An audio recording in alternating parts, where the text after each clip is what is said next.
Hey guys, watching Let's Talk About Prepping. I'm Tyler, your host, and I'm just doing a quick live stream chat here because I was going to do a video to have this conversation, but my video device is currently rendering another project. So I figured I'd hop on here, share my thoughts, and take a minute to chat with whoever pops in.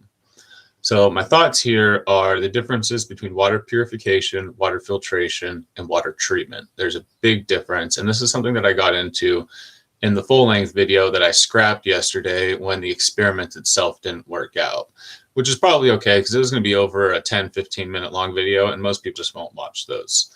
With such a crucial topic, I think it's important to get it distilled down to something that anybody can appreciate. So the difference between water purification and water treatment or filtration. Water purification is usually a multi-step process using filtration, treatment, and multi-step processes to reach a state where your water is actually purified. Now, this is quite a bit different from filtration or treatment, which only do certain things to the water that you want to treat.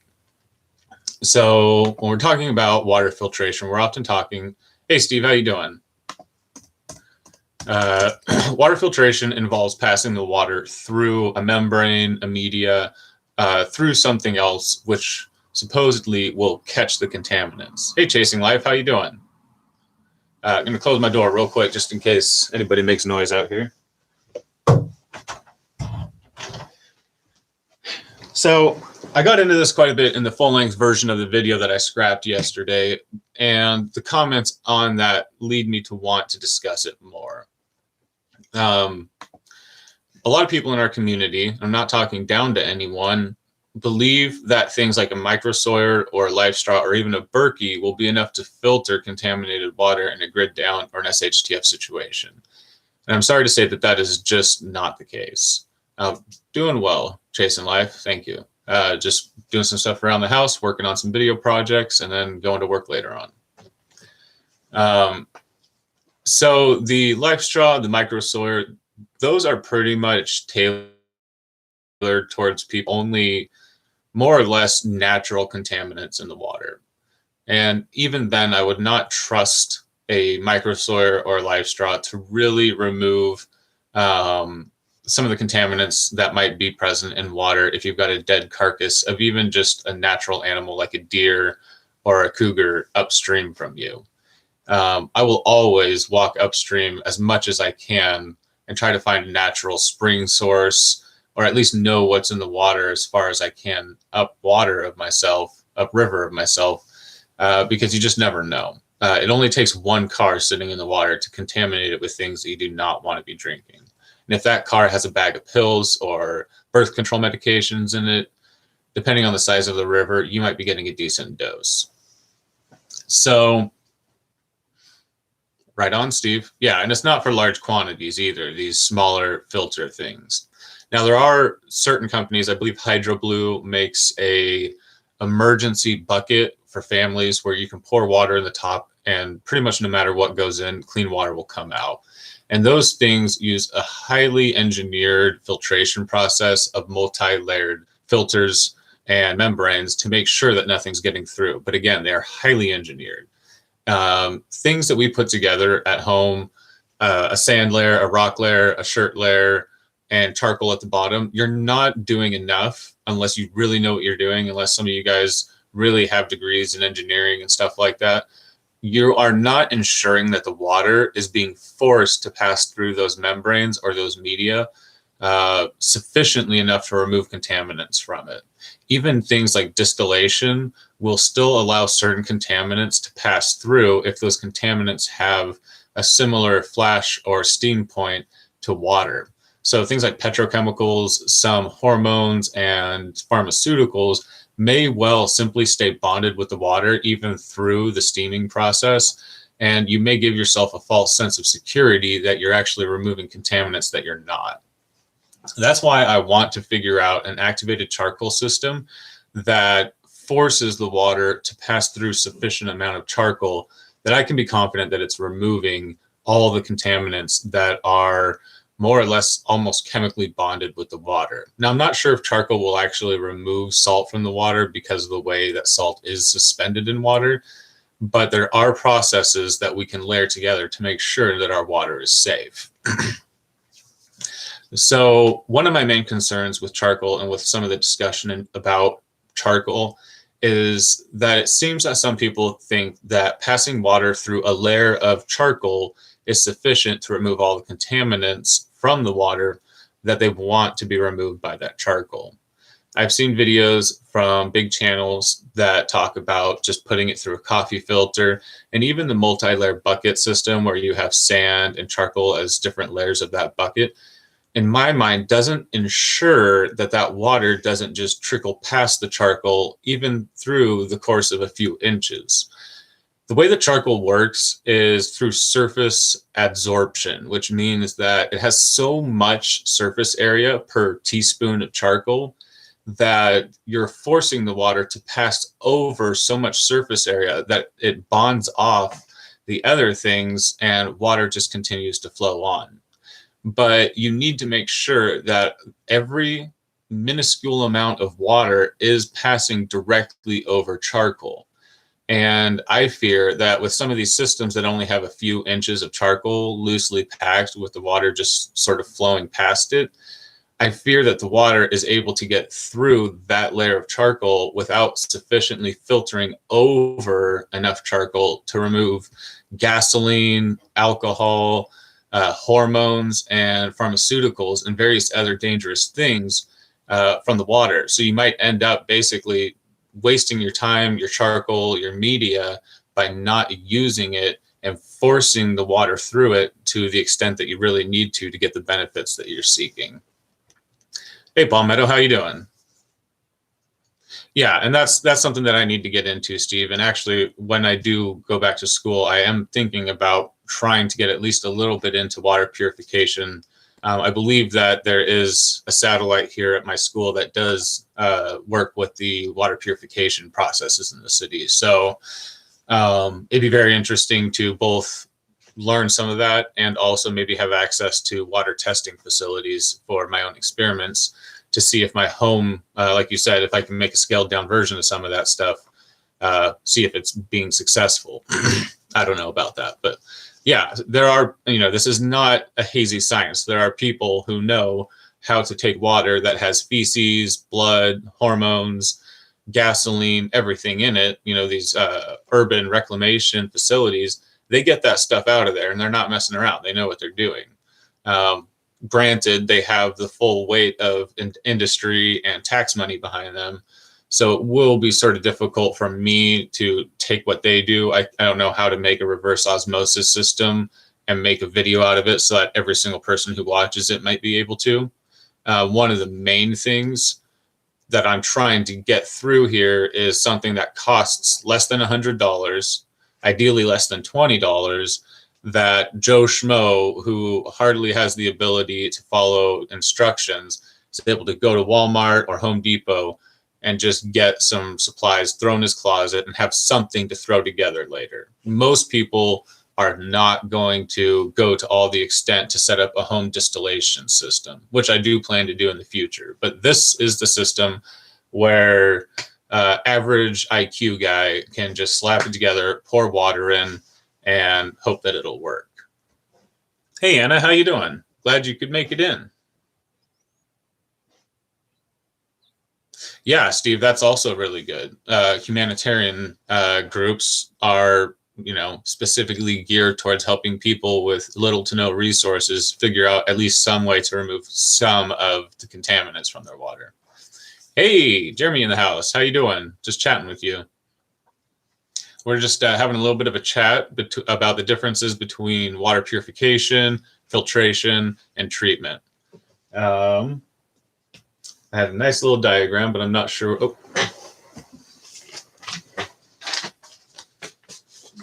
Pardon the middle school drawing here.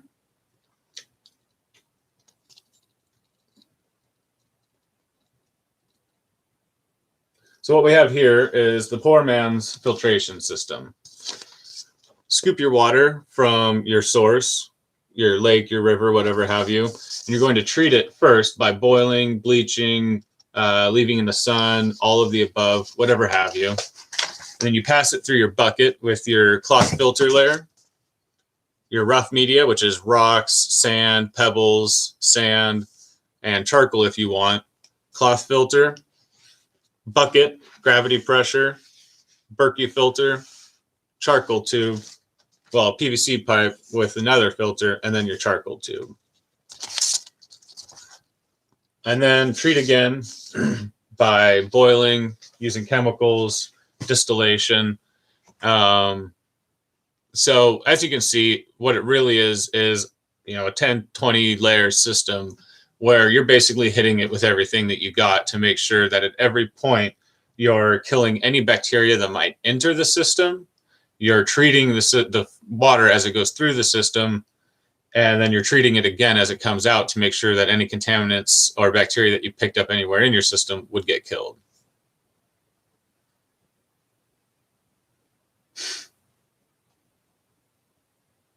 Often? Do I pronounce the T in the word often? I often do, but not all of the time.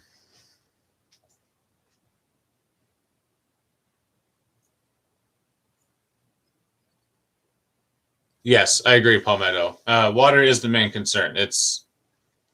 Nobody appreciates it. Even here in this community, I'm calling everybody out, even myself.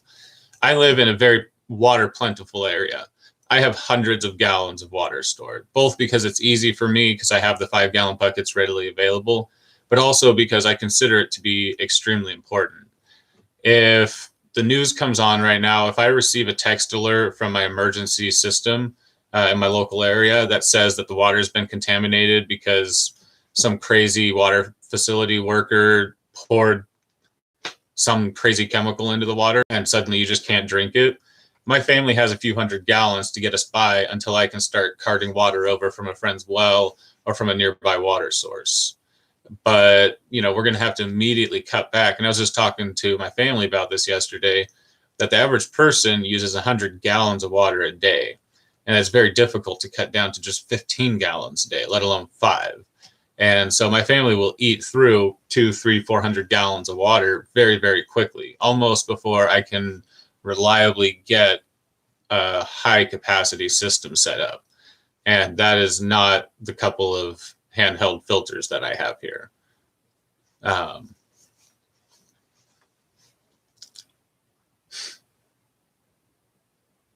don't know. A lot of my dialects switch around, guys. I was born in the Northwest, but I grew up in Texas, and then I live in the Northwest again. So I'll even notice that sometimes I'll say things differently than I do other times.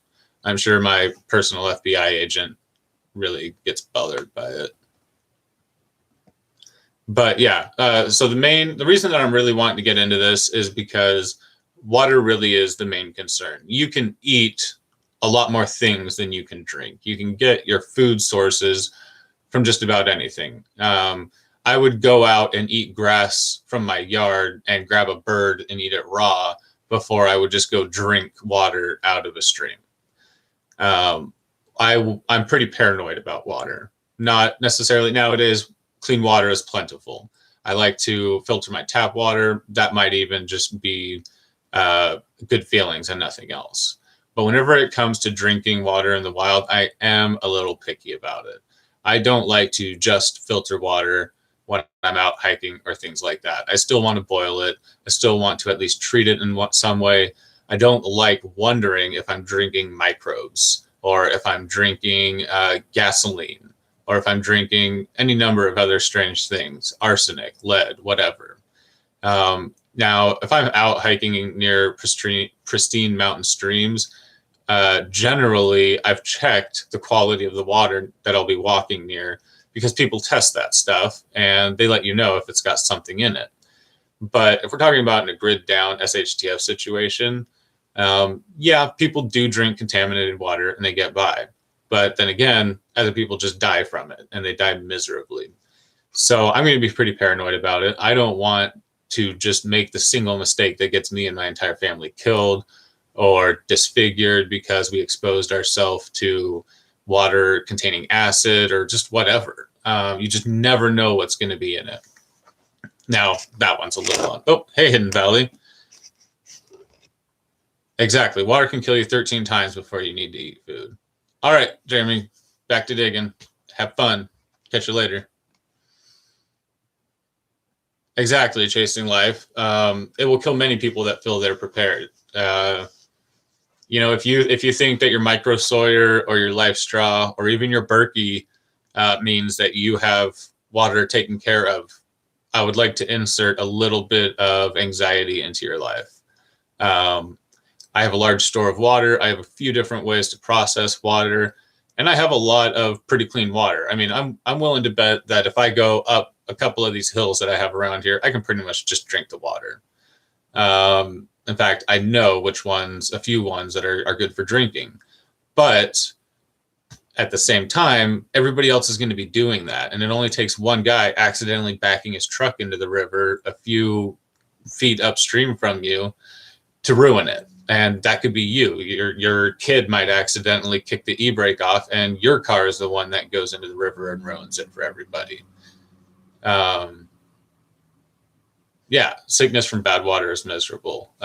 People are talking about, I think his name is Selko, the Yugoslavian Civil War book. He talks about people drinking contaminated water and surviving, but he also talks about the fact that pretty much everyone was in constant gastric distress because of drinking contaminated water, and that it was a cause of death for a lot of people. And that doesn't just go for microbes. My plan, if I to purify water, scoop it from the stream, leave it in the sun, boil it, treat it chemically, ideally, and then start filtering it using rough processes like your bundle of shirts, your rocks, your twigs, your pebbles, your sand, your rough charcoal, run it through a home string filter, run it through a Berkey filter, run it through charcoal, and then treat it again by boiling, distillation, and chemicals. That's the only way that I'm going to feel safe with it. And that's why I'm working on the charcoal filter today, because no matter what else you do to it, I believe that charcoal is the only way to be absolutely certain, short of reverse osmosis membranes, that there's nothing else in there. I do believe that even steam distillation will allow certain petrochemicals and pharmaceuticals and hormones to pass through with the water. And while that may be the least of your concerns, when what you have on the other side of it is raw, sewage-filled ditch water, you may be willing to drink just a little bit of brake fluid, gasoline, and birth control, especially in minute amounts. But if you could pass it through a homemade charcoal system that you can replenish maybe by baking in a home kiln, that would be ideal. But we don't want to fool ourselves by just, slapping the water across a little bit of charcoal and calling it filtered. So the reason that I used such a fine line, the 1/4-inch tubing for my system, is because I want to force each drip of water through as much charcoal as possible. And the only way that I can think of to do that is to have a thin long line of charcoal rather than a wide basin of charcoal and just letting it pass through part of the basin. Even a 1-inch tube allows the water that's going through over here to completely miss all of this charcoal. So the smaller the tube and the longer, the more that you're using each bit of charcoal. Coffee kills everything. Glyphosate. Yeah, glyphosate. That's antifreeze, right? So yeah, you want to be drinking antifreeze because that stuff's everywhere.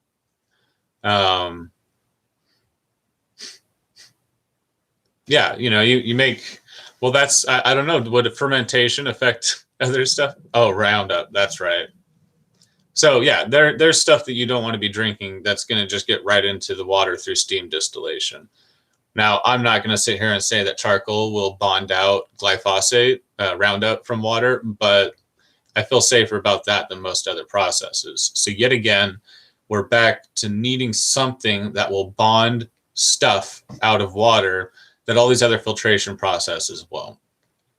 And then we also need to start talking about the fact that we might need to do this on both sides of our filtration and treatment process, because If you're sending glyphosate-laced water through your Berkey filters, through your sand media, through everything else, and then through your charcoal, all of those other filters are now contaminated with that and continue to pass it through in small amounts. So we also need to start talking in this community about the contamination of our filtration media, because I hear a lot of people talking about how catadines are way better than microsoyers, but not speaking nearly enough about how to sanitize and how to clean filter elements so that you don't just start pushing Giardia through because you took it apart, put it back together, and now it's colonizing the outlet side of your filter. So even if you do have all of these things taken care of, 1 or 2 weeks into the situation, you might start filtering water and noticing that it smells funny as it comes out, and that there's a biofilm forming on the outlet side of your pipe, and that you've basically killed yourself. So, we really need to start talking about the background of water filtration, because simply having the stuff to filter 1 or 2 days worth of water for one person is not enough. You need multiple days worth of water at near current use for everybody in your family. And then you need the means, ideally tested and set up to a practical extent, to fully purify and not just filter or treat your water. Because if you go scoop water out and you drop a couple of chlorine tablets in it and you run it through your microsoyer, you're going to have the poops really fast. Chasing Life. Yeah, I'll figure out a way to make that drawing available to everybody.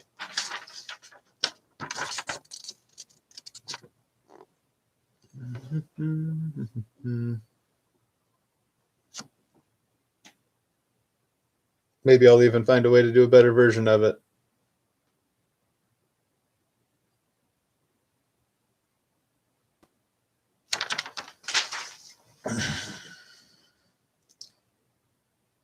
So Palmetto, how did you test your charcoal?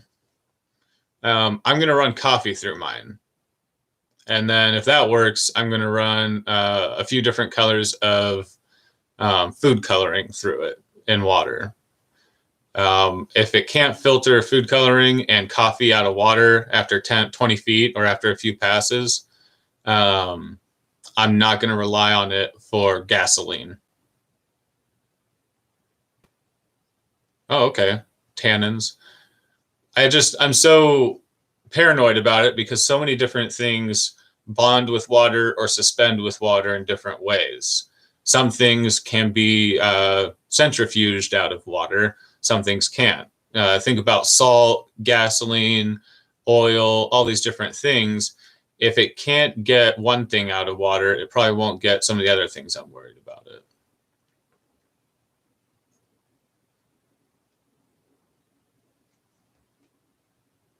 Hey, Wandering Veteran, how you doing? Are you, did you change your name?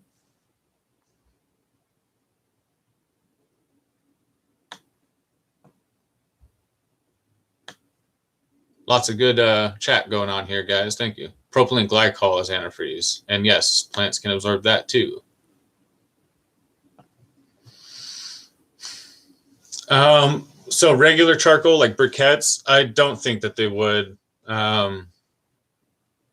Yeah, Palmetto. So in my drawing, I actually have the home water filter. So that would be like a pure Brita, just a regular string filter to get, just as a first stage of contaminants. And then down below, I have a Berkey filter, which is going to be, more stuff. But you want to protect that Berkey with just a $5 Walmart filter or something like that.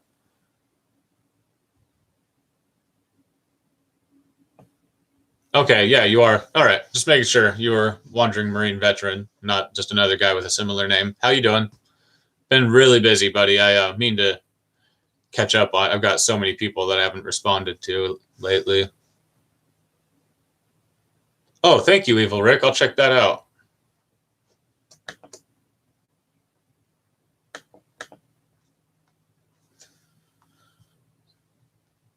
Oh, so it's a canister, huh? Catadine carbon cartridge. Fascinating.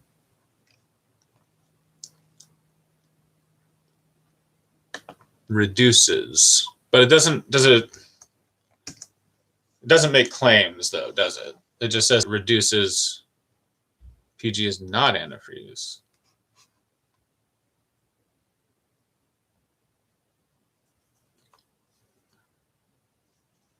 Yeah, briquettes have too many fillers. Hardwood lump charcoal is better, says Palmetto. Oh, thank you, Wandering Veteran. I appreciate that. Just a lot of regurgitation of things that I've learned from people here and research that I've done. Ooh, International Radiator. Fun stuff, Patriot.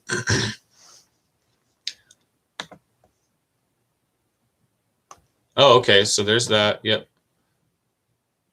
Thank you, Evil Rick. That looks pretty similar to what I get. I'm curious how fine the grain is.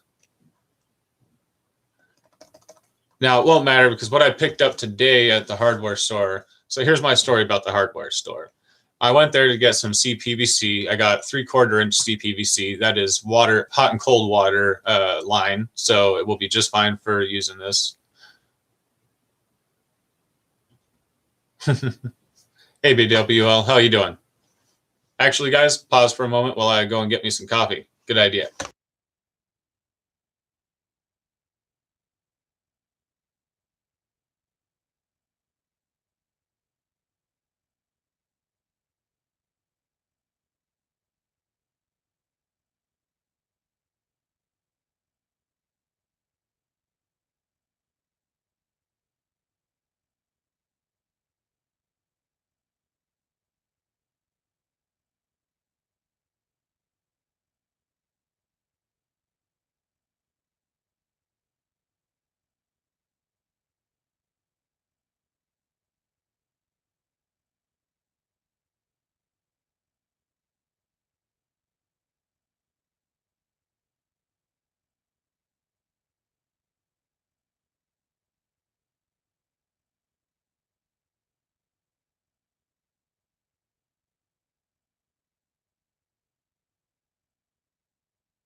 All right, I'm back. Nope, coffee. Sorry, Wandering Marine Goten. Neutralizing sense. Are you talking about illegal narcotics or dead bodies? Reverse osmosis tea. So how you doing, Backwoods? Yeah, so Backwoods, you must have missed my video from yesterday. I made a poor man's filtration system using a 5-gallon bucket, a barbed adapter, and 20 feet of 1/4 inch vinyl tubing and fish tank activated charcoal. So the problem that I ran into is I had to crush up the activated charcoal to get it to fit into the tube because the fish tank stuff is pretty, coarse. I ended up powderizing enough of it to create a dust plug inside of the tubing, and it would not even get past 3 feet of the 20-foot tubing.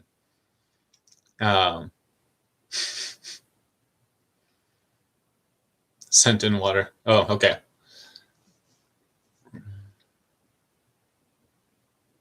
Yeah, so I wouldn't use processed charcoal. Anna, look up making activated charcoal videos. Basically, what you're going to do is get mud, ideally with a high clay content, and make a mound of sticks, pretty clean sticks, as little foliage as possible, ideally hardwoods.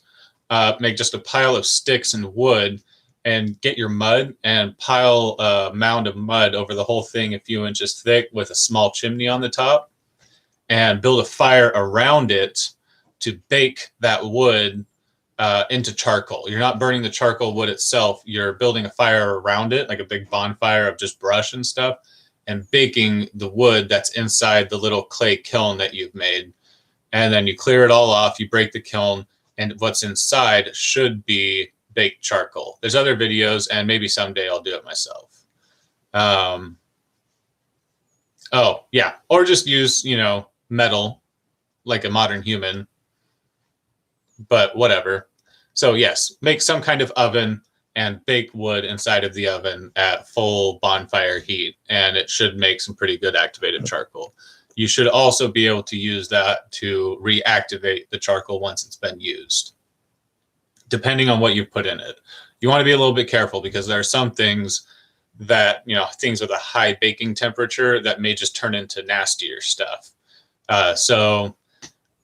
It's just, there's so much to get into when it comes to reusing your filter media, because you can never be sure if you bake it that you haven't just made something nastier that you're now going to run through your filter water. Oh, you did a charcoal video? I'm going to go check that out, Palmetto.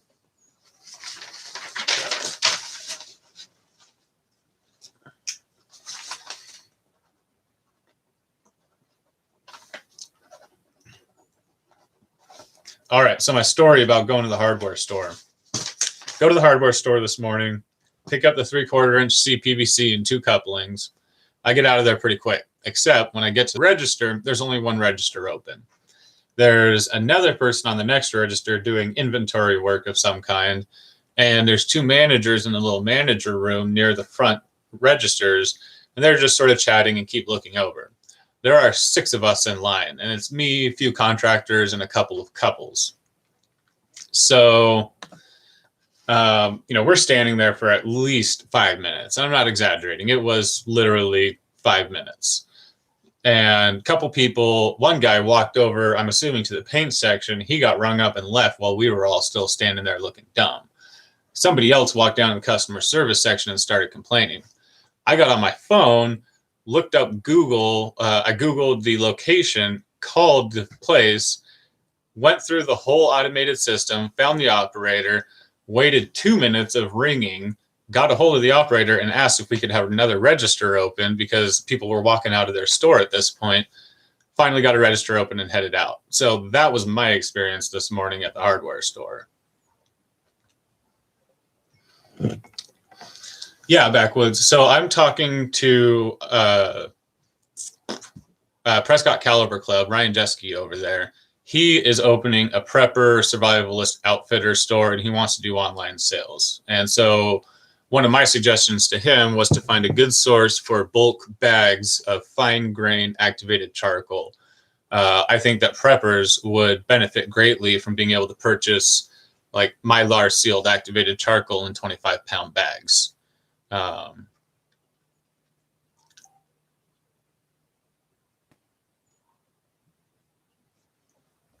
Was there a link there, Palmetto? I don't think it's going to let you link until I do this. All right, try to send that link again, Palmetto. Hey, DataNet, how you doing? Germany, it's like almost evening time there.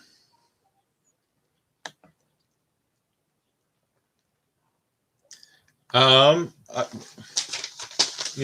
I'm not sure if I did. Where was it that you left it for me? I probably wrote it down, but a lot of things have fallen by the wayside with some of the stuff that's been going on lately. Lost my pen.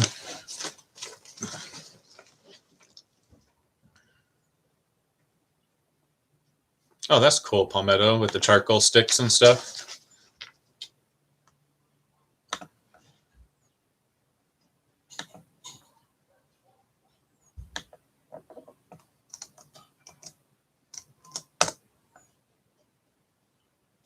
Cool.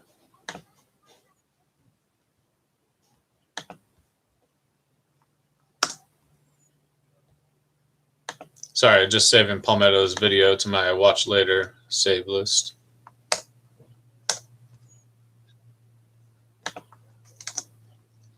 All right. Yeah, who's light on the thumbs up? Just kidding, I don't care.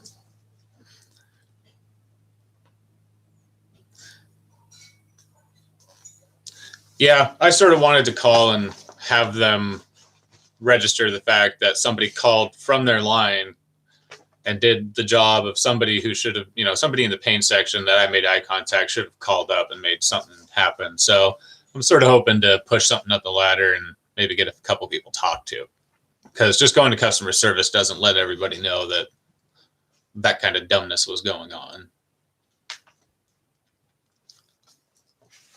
6 p.m. Just got home from work in Germany. Well, thanks for dropping in, DataNet. It's 9 a.m. here in the Pacific Northwest of the U.S. So I'm doing this, and then I'm going to go to my afternoon shift. Oh, yeah, Palmetto. No, everybody definitely go check out Palmetto's video, how to make activated charcoal. I haven't watched that particular video yet, but I have faith in him that it's a good one. And that's actually something that I do plan on getting into, because no matter how much fish tank charcoal we save up, it's not going to be enough for a couple years.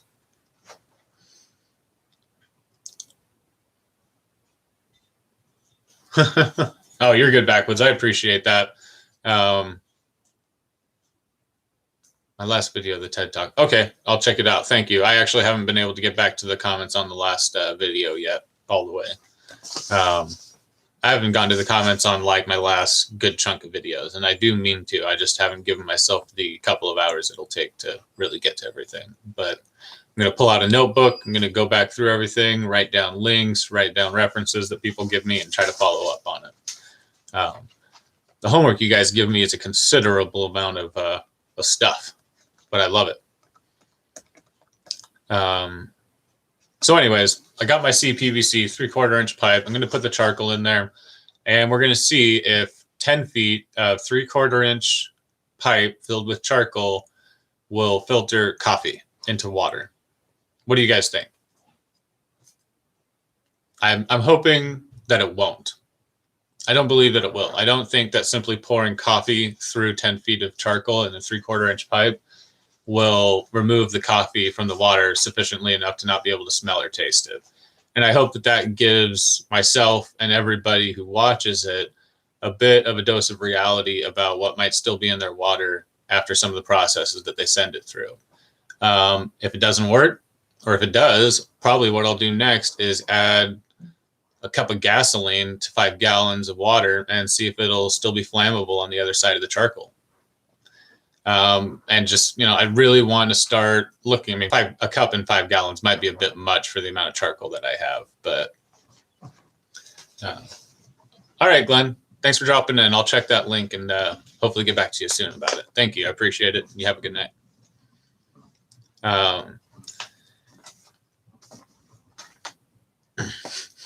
But, when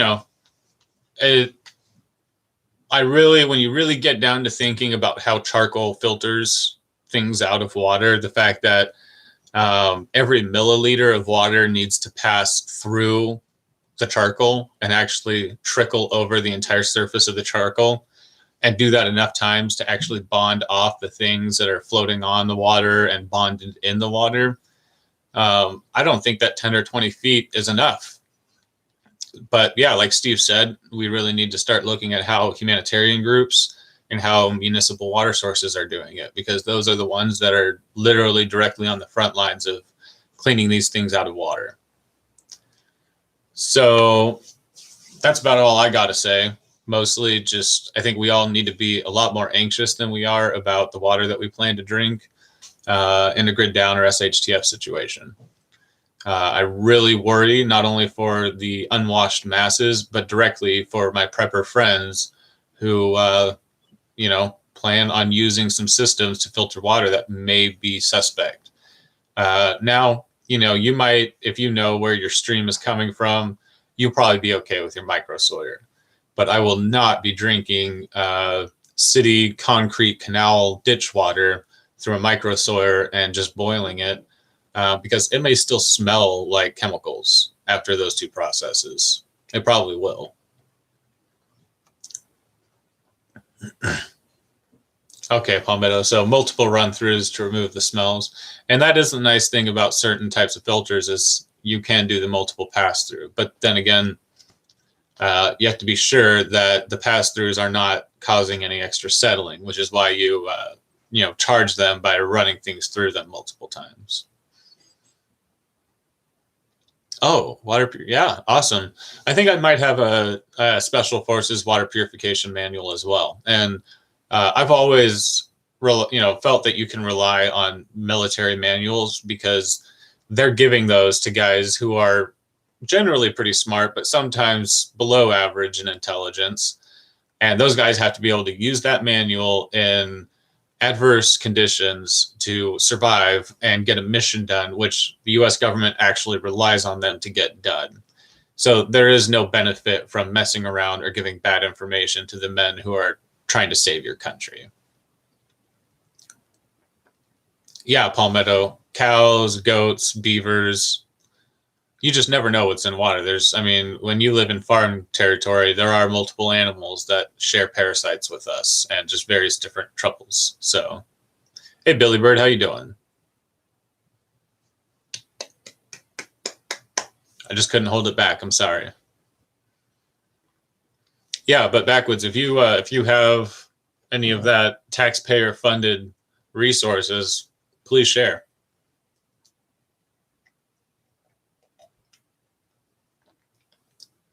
Yeah, you don't want to get that beaver fever.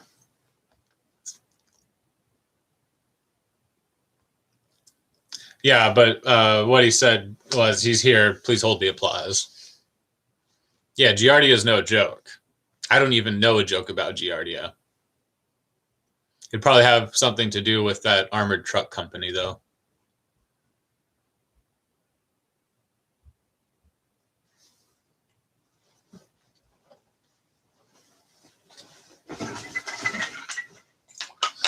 Well, I pretty much covered the topic I had to chat about.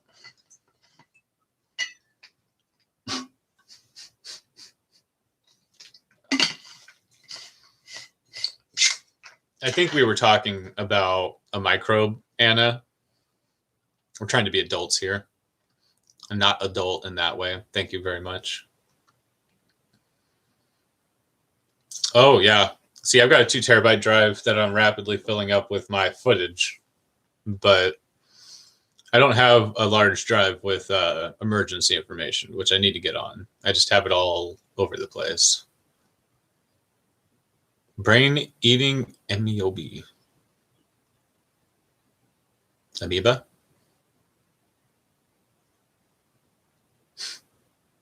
Oh, Palmetto. She doesn't get a point for that.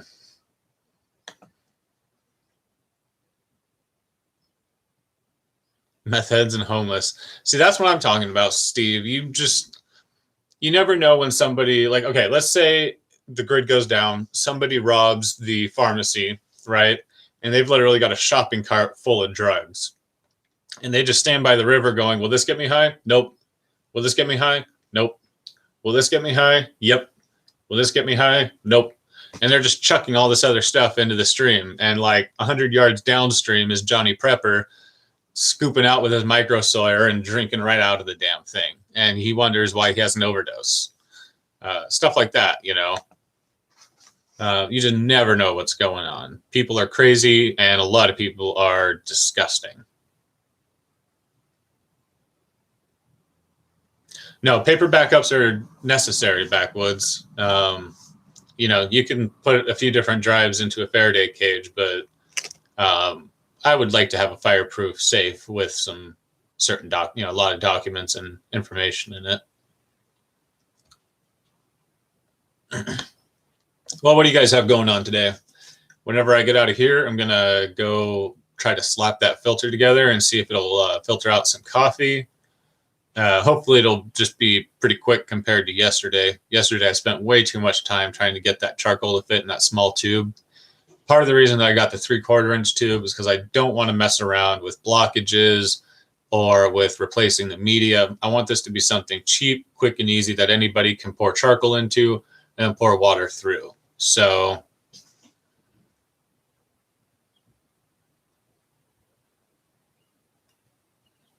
Yeah, paper backup has a higher risk of being lost, but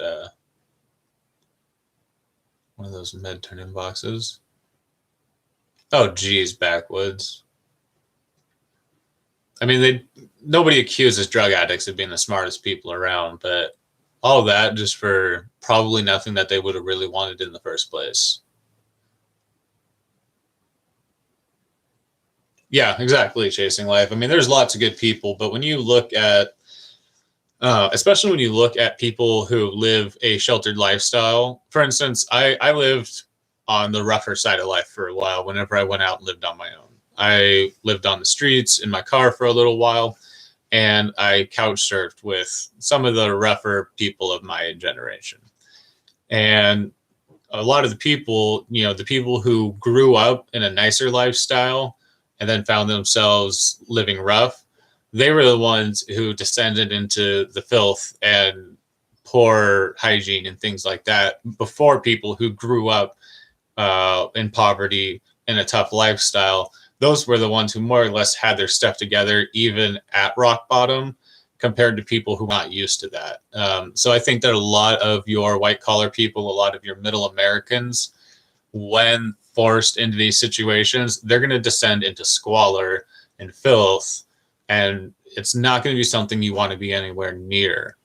Just imagine having most of your neighbors throwing their human waste or just literally going and pooping in the back corner of the fence of their yard right up next to your fence. That's going to be the reality for a lot of people. The cities are going to reek. They're going to be full of flies and disgust, and it's not something you're going to want to be. That's going to be the reality for a lot of people. Palmetto's going to do some editing today. Filmed a video this morning, and yeah, editing really is. If any of you guys have been watching for a while, you'll actually notice that I've shied quite a bit away as I've gotten busier in life, away from the editing heavy projects towards just sitting here and talking through video or chat form with you guys, because it's just, you can do a lot more if you're not editing, and I do like a good high quality edited video, and I make sure to do that whenever I have a subject that I want to talk about that deserves it. But lately I've been leaning a bit more towards output over quality, I guess you could argue. But people seem to like just getting to have the increased content on subjects. And then later on, I can come back and do full coverage when I really have the time or the need to get into a subject. But I really like your editing style.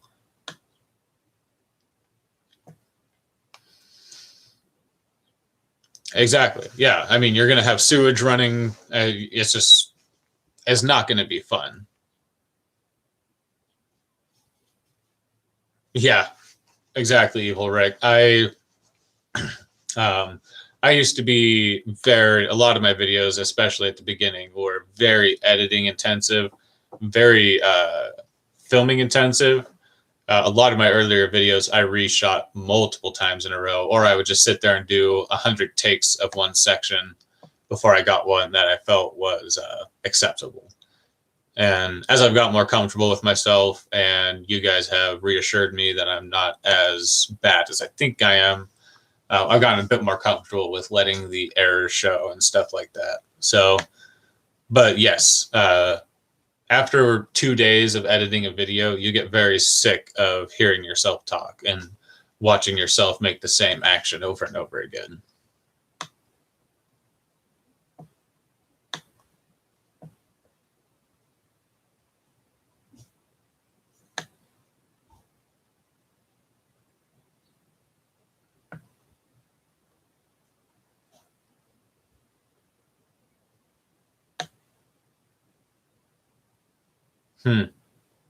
Well, I'm glad the officer's okay. Oh, geez, got crossfired though? That's too bad. That's got to be awkward. Through and through. That's good. Can you imagine that though? I mean, oh, how do you fix that relationship after you accidentally shot your buddy? I mean, and I'm not talking crap. That just happens. The guy's probably more highly trained and skilled than I am. But That's an awkward conversation.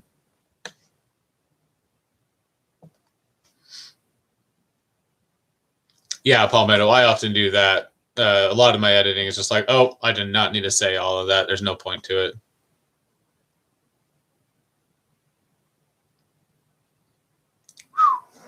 Yeah, Evil, I can see that.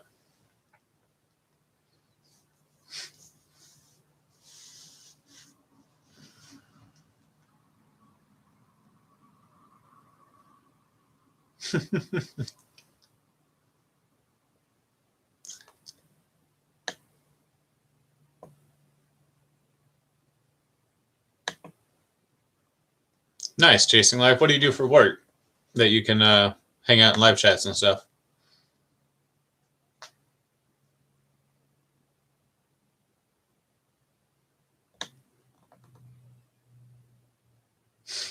Right on, Billy Bird. Yeah, see, that's the ideal, is to live so far from people that it doesn't matter what they're doing.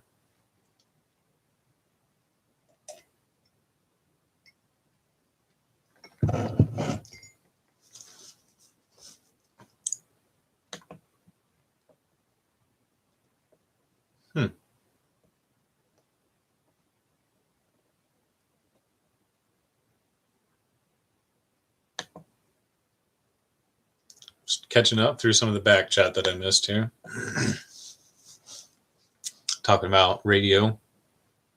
I am lacking in comms. I have good by mouth network, lots of people that I know around here, but I don't have radio communication set up.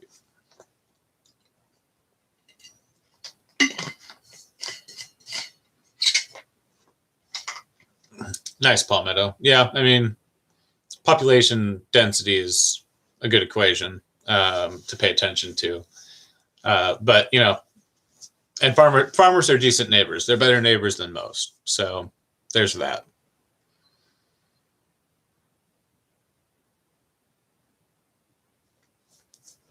Yeah, Palmetto and Anna, I think comms is the Achilles heel for many preppers. I mean, most of us have a radio, a receiving radio, but not a sending radio.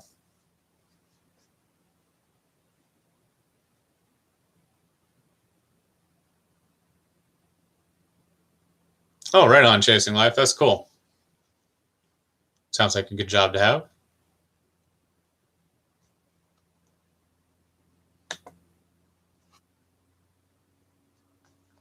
A Surecom is what Evil's looking at. Oh, interesting. Yes, I don't have. We've got walkie-talkies. We've got a couple sets of walkie-talkies. And somewhere around here, I think probably in my go bag now, I have a hand crank radio. But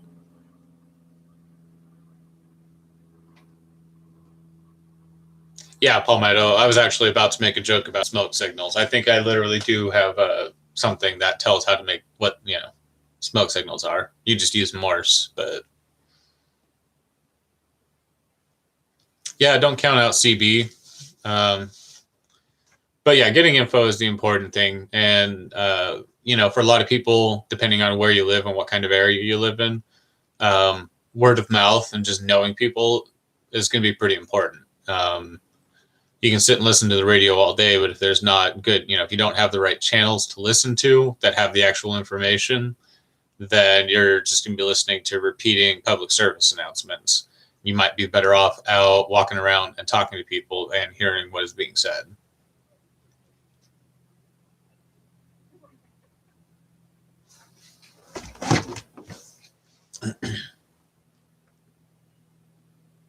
Yeah, I have, yeah, SOS is pretty much all I know off the top of my head for Morse. Obviously, like a lot of people, I have a lot of resources for how to learn that.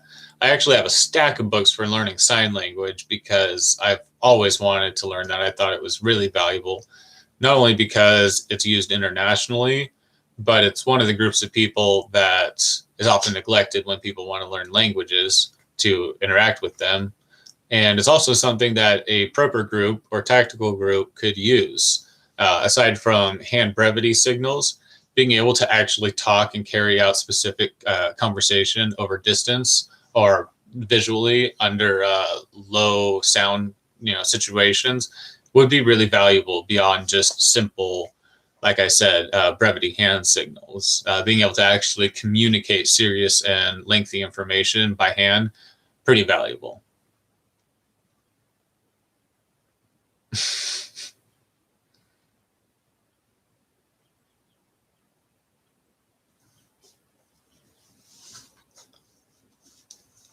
Yeah, Anna, but I'm going to sneeze. ASL is the most widely used, and many other places just go ahead and use ASL if they are already learning English because of the fact that it's just a very internationally recognized one. And English is already the international language of flight, maritime, and just different things like that. So.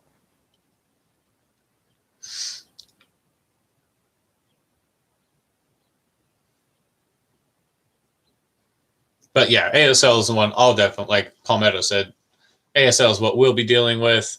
And internationally, there are definitely a lot of different ones. But I do believe that, just like I said, it's just going to be pretty common.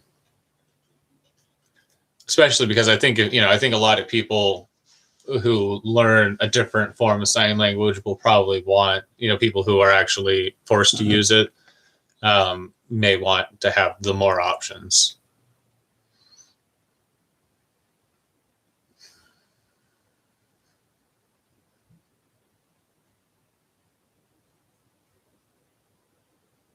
Huh. Morse readers. That's funny. Yeah, I actually was wondering if they had an app for that.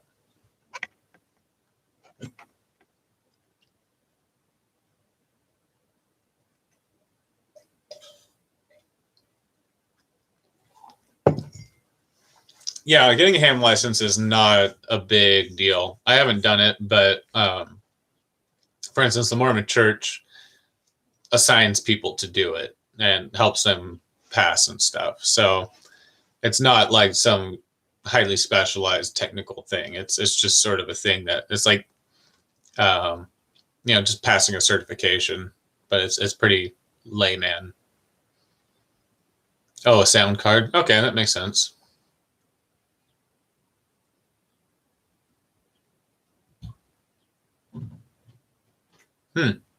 Right on. Backwoods. All right, guys. Well, I should probably wrap this up. We're nearing the hour mark, and I really just wanted to get my ideas out about the difference between water purification and filtration and treatment. I'll figure out a way to share my little diagram, or maybe get an even better diagram.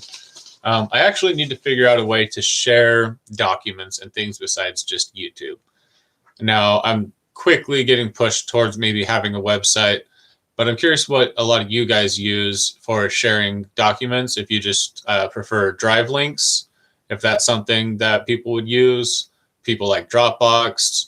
What do you guys like to use to access documents from a creator like myself?